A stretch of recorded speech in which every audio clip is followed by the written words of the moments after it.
The World Championship is a pinnacle for any dart player. You said after the semi-final win that it's the stuff of dreams. Is the feeling as you imagined it would be? Yeah, I think the hardest game is the semi-final, because then you are one game away from lifting the trophy.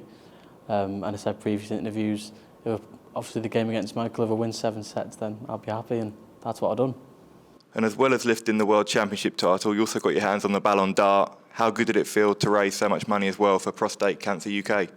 Yeah, not only the 180s that I hit for myself, but obviously the money that has gone to prostate cancer, not only for me, but all the players that have hit the 180s, and obviously the 2 9s from Damon Heta and Christian Kist.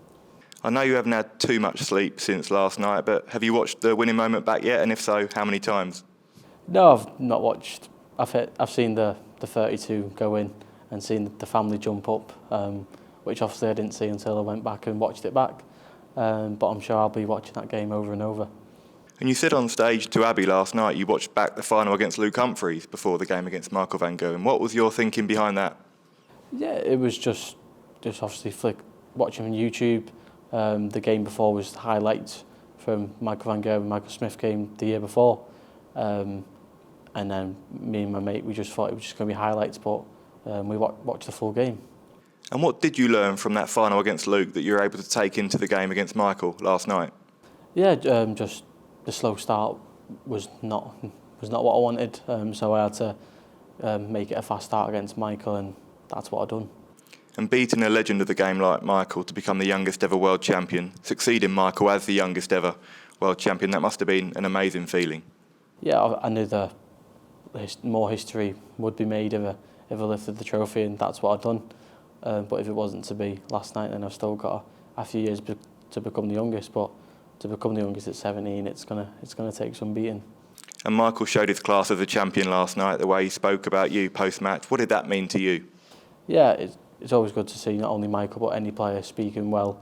But after a defeat like that, it's hard to take. Obviously, Michael wanted his 4th, but I'm sure he'll be hungry for this year's World Championships in December. And coming into last year's World Championship, we knew how good you were, but you were a bit of an unknown quantity to the sporting world. This year you came in as a tournament favourite. So how did you cope with that increased level of pressure and scrutiny? Yeah, everyone knows it was hard against Ryan Meikle, but to get through that game was the main target. It's probably, I won't get a much harder game as it comes. Maybe this year, obviously I know I'm on night 1, so that might be another nervy game. But to get past any first round game means everything. You mentioned the game against Ryan. We saw the outpouring of emotion after the game, that 141 set average to wrap it up. How pivotal a moment was that for you looking back now? Yeah, it's always good to win sets or legs with the 12 darters or the high averages.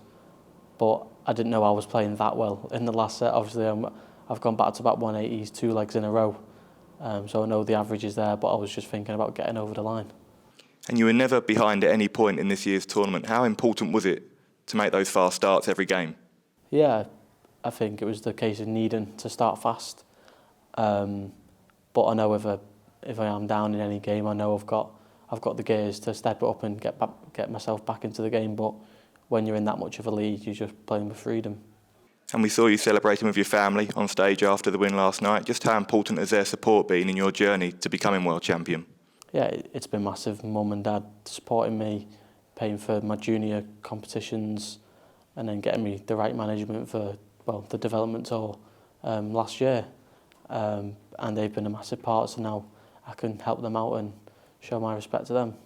And I heard that you got a message from David Beckham after the win last night. What did he say, and what was your reaction when you got that message?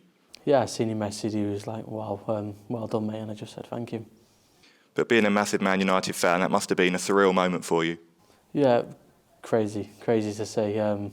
Obviously, I'll tell my mum and dad who messages me, and obviously my dad, he's seen the glory days of Man United, so he was well chuffed as well. And your story over the last year has captured the imagination of the sporting world. Do you ever sometimes sit back and reflect on what you've done and what you've achieved? Yeah, there's a case of reflecting, but also us dart players, we've got to get on a flight, or we've got to get on a train to the next competition. But when you have days off, you know how much you've achieved. And over the last year, you and Luke Humphries, since that record-breaking final, have inspired a new generation of talent. How does it feel to be a role model and an ambassador for them? Yeah, the numbers which me and Luke Humphries hit last year, it was unbelievable. And I'm sure last night the numbers were good once again. I'm sure we'll find out the numbers, but for myself, I know what I've done. And like I said, the family section in this year's Worlds, just seeing so many young kids enjoying it and wanting the shirt signed and everything, it means a lot. And I'm sure your win last night will inspire a new generation of talent. What would your message be to those younger players who are looking to follow in your footsteps or emulate what you've done? Yeah, if you really want it, then go chase it. Just don't listen to anyone but your family. 17 years old already, the world champion. What is next? What's the next goal for you? No idea. Just try and add on to it.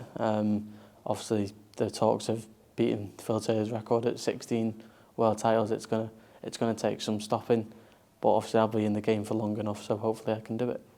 Already up to world number 2. We know that Luke Humphries occupies the world number 1 spot. Is that a target for you over the next year or so? Yeah, I'd just like to obviously add more money onto the rankings and maybe put pressure on Luke Humphries of defending his money so he keeps that number 1 spot. But we all know he's defending loads of his money and all of his titles this year. But yeah, maybe back end of 2025 I could be world number 1.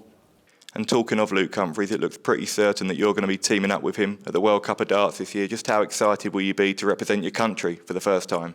Yeah, it was a massive moment for Luke and Michael. Obviously, I watched that game, but just to know that I'm partnering with Luke Humphries, we're going to take some beating. And we've seen Phil Taylor dominate the sport for 2 decades, Michael van Gerwen, even Luke Humphries over the last 18 months. Do you believe you could be the dominant figure now, going forward? Yeah, obviously people will say that, and I won't be backing off from any tournaments. I'm hungry for more.